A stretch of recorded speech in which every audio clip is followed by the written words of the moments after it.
Mechanical கை தட்டுவீங்க, சிஎஸ்னா CS கை தட்டுவீங்க. நீங்க தனித்தனியா கை தட்டி ஒரு புண்ணியமும் இல்லை. there is no use in that. தனித்தனியாக நீங்கள் செயல்படுவதன் வழியாக எதுவும் நடக்க போவது கிடையாது. இது ஒரு பெரிய பலம்லாம் ஒன்றும் கிடையாது. நீங்க எல்லாம் என்னைக்கு ஒன்னா இருக்கிறீங்களோ அன்னைக்கு தான் பலம். இந்த உலக நாடுகள் உங்களை பார்த்து பயப்படுவதற்கான ஒரே ஒரு காசு உங்கள்ட்ட காசு இருக்குங்கிறது இல்லை. வீட்டுக்கு 2 பேர் சிங்க குட்டி மாதிரி இருக்கான் இந்தியா முழுவதும். That is the power of India. That is the power of India. ஆனா அந்த பவர் வச்சு நீங்க என்ன பண்ண போறீங்க? Youth power. What is youth power? என்னது யூத் பவர்? ஃப்ரஸ்ட்ரேஷனோட இருக்குதா? டிப்ரெஷனோட இருக்குதா? யாராவது சினிமாக்காரங்களை பார்த்து கை தட்டுறதா? ஏதாவது கிரிக்கெட்காரங்களுக்கு கொடி பிடிச்சிட்டு நிற்கிறதா? சாதி சண்டையில் போய் பங்கெடுத்துக்கிறதா? வாட்ஸ்அப்பில் சண்டை போடுறதுக்கா? எல்லாத்தையும் எவனாவது இன்ஸ்டாகிராமில் ஸ்டேட்டஸ் போட்டானா ஏதாவது கழுவி ஊத்துறதுக்கா? What is the purpose of this youth power? Are we use this progressively? உங்க பவர் என்னன்னு உங்களுக்கு தெரியுமா? எத்தனை பேருக்கு இந்த வாய்ப்பு கிடைத்திருக்குன்னு தெரியுமா? இந்தியாவுடைய மக்கள் தொகையில் எவ்வளவு பேருக்கு ஒரு இன்ஜினியரிங் படிப்பை படிப்பதற்கான சந்தர்ப்பம் கிடைச்சிருக்கு? எத்தனை பேருக்கு பள்ளிக்கூடத்தை தாண்டதுக்கு வாய்ப்பு கிடைச்சிருக்கு? எத்தனை பேர் காலேஜுக்கு வந்திருக்கான்? எத்தனை பேருக்கு காலேஜுக்கு வர முடியல? உங்களோட 5ஆம் கிளாஸ் படிச்சவங்க இன்னைக்கு பாதி பேர் பள்ளிக்கூடத்தை தாண்ட முடியாம வறுமையின் காரணமாக ஏதோ ஒரு இடத்துல வேலை பார்த்துக்கிட்டு இருக்கான். You know that? உங்களை மாதிரி பொம்பளை பிள்ளைங்களை நிறைய பேர் திருப்பூர் எக்ஸ்போர்ட் கம்பெனியில் போய் உட்காந்துருக்காங்க குடும்ப வறுமை காரணமாக. அப்பாவுக்கு உடம்பு சரியில்லை, அம்மா இறந்துட்டாங்க, வாழ்க்கையில் வசதி இல்லை, வருமானம் போயிடுச்சு, விவசாயம் செத்துருச்சுன்னு அவன் பாதியில பிச்சுக்கிட்டு போய் நான் படிக்க முடியல. உங்களை போன்ற மாணவர்கள் படிக்கக்கூடிய கல்லூரிக்கு வெளியில பஸ் கடந்து போகும்போது முழிச்சு அப்படியே ஆணு பார்த்துட்டு போறான். அவன் என்ன ஆவான்? அப்போ what is your role and responsibility as an youth? எப்போ பவர் வரும்? Power comes from responsibility, not from authority. Power comes from responsibility. எவனுக்கு பொறுப்பு இருக்கோ அவன் தான் பவர். பொறுப்பாக வந்து அதிகாரத்துக்கு வருவான்.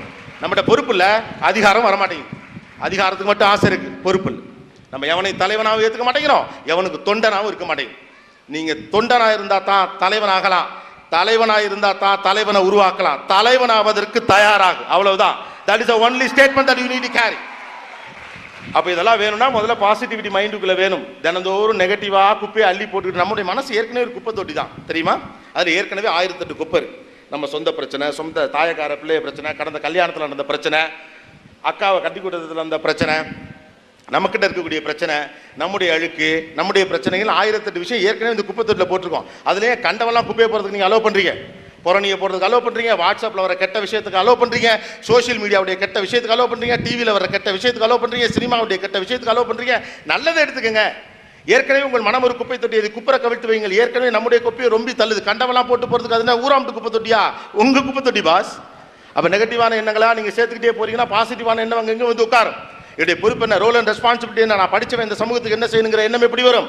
பயப்படும். அவநம்பிக்கைகளை மட்டுமே சம்பாதித்துக் கொண்டிருக்கிறோம், அவநம்பிக்கையிலே வாழ பழகிறோம். நாளைக்கு என்ன நடக்குமோன்னு கிளம்ப மாதிரி தினந்தோறும் பயப்பட ஆரம்பிக்கிறோம். இந்த வாழ்க்கை நிலைக்குமா நிலைக்காதான்னு கவலைப்படுறோம். என்ன சூழ்நிலையில நம்ம மாட்டிக்குவோம்னு அச்சப்படுறோம். காரணம் தொடர்ந்து நெகட்டிவிட்டியா ரிசீவ் பண்றீங்க. நெகட்டிவிட்டியில கிளர்ச்சி அடையுது.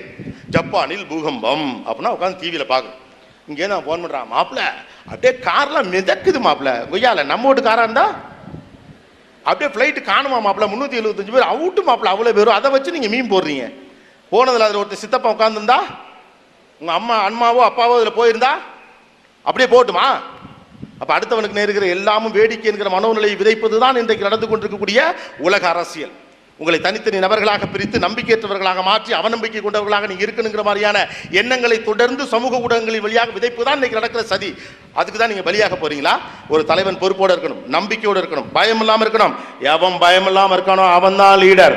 பயப்படுறவனா பின்னால போயிரு, ஜெயிக்கணும்னா முன்னாலவா, பயப்படாது. அப்ப இந்த பயம் இல்லாதவனுக்கு என்னமோ மாதிரிலாம் இருக்காது. ஏன்னா அவனுக்கு வேலை இருக்கு.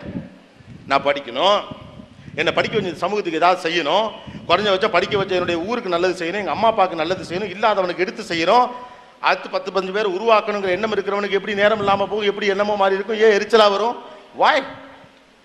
what is the purpose of education here? to get a job or what? நம்ம அப்படி பழகிட்டோம் 10-15 வருஷத்துல. படிக்கட்டு வழியாக ஏறி வந்தால் தான் வாழ முடியுங்கிற நம்பிக்கையெல்லாம் போய் எஸ்கலேட்டில் ஏறி இன்னும் அதை கொண்டு போய் விட்டுன்னு நினைக்கிறோம். ஒரு இன்ஜினியரிங் காலேஜ் சேரையில் ஏதோ ஒரு கம்பெனியில் பிளேஸ்மெண்ட் உங்களுக்கு கிடைச்ச மாதிரி நம்பிக்கையோட வேலைக்குள்ளே வரீங்க. கல்வியுடைய நோக்கம் வேலை வாங்கி தரது கிடையாது. எந்த சூழ்நிலையிலும் வாழ்வதற்கான நம்பிக்கையை தருவதுதான் கல்வியினுடைய நோக்கம். That is the purpose of education. Don't get confused. ஆனால் படிக்கிற நமக்கு பல குழப்பம் இருக்கு. எதுக்கு படிக்க வந்தோன்னு குழப்பம் இருக்கு, ஏண்டா இதை படிக்கணும்னு குழப்பம் இருக்கு, படித்தா வேலை கிடைக்குமான்னு குழப்பமா இருக்கு. வாழ்க்கையில் எல்லாமும் இருந்து வாழ்வதற்கு பேர் வாழ்க்கை கிடையாது. வாழ்க்கை எப்படி இருந்தாலும் அதை எனக்கு ஏற்ற மாதிரி மாற்றிக்கிறதுக்கான புத்திசாலித்தனமும் தைரியமும் இருந்தால் தான் வாழ்க்கை. அதுதான் பவா. இப்போவே பூச்சிக்கிட்டு அடப்போமா அப்புறம் வாழ்க்கையே எடுத்து போச்சு. 24 வயசுல 21 வயசுல 20 வயசுல வாழ்க்கை வெறுக்கணும். வாழ்க்கையை பற்றி உங்கள் perception. Life is so beautiful guys. வாழ்க்கை அற்புதமானது. So very nice things.